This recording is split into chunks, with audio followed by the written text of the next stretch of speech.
जागतिक अंमली पदार्थाविरोधी दिनानिमित्त वर्धा शहरात आज भव्य अंमली पदार्थाविरोधी जनजागृती रॅलीचे आयोजन करण्यात आले।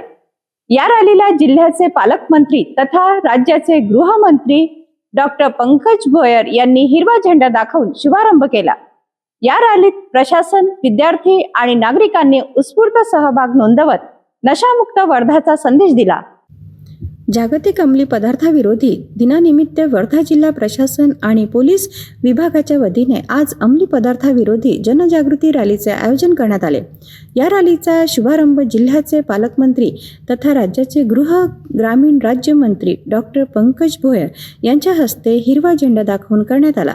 यावेळी जिल्हाधिकारी वनमथी सी, पोलीस अधीक्षक सौरभ अग्रवाल आणि नगराध्यक्ष सुधीर पांगुळ यांची प्रमुख उपस्थिती होती। विशेष म्हणजे पालकमंत्री डॉक्टर पंकज भोयर यांनी संपूर्ण रॅलीत नागरिकांसोबत पायदळ सहभाग नोंदवत व्यसनमुक्त समाज घडवण्याचा संदेश दिला।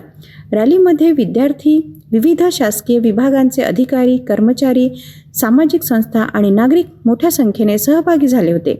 नशामुक्त वर्धा घडवूया असा संदेश देत नागरिकांनी अंमली पदार्थाच्या व्यसनापासून दूर राहण्याचे आवाहन करण्यात आले। तसेच युवकांमध्ये वाढत्या व्यसनतेला रोखण्यासाठी जनजागृती हाच सर्वात प्रभावी मार्ग असल्याचे यावेळी मान्यवरांनी सांगितले।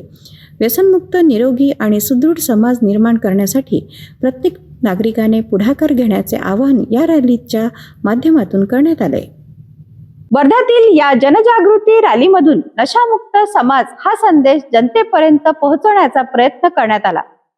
अंमली पदार्थाविरोधातील ही लढाई केवळ प्रशासनाची नसून संपूर्ण समाजाची जबाबदारी आहे। अशाच महत्त्वाच्या बातम्यांसाठी सिटी न्यूजला सबस्क्राईब करा।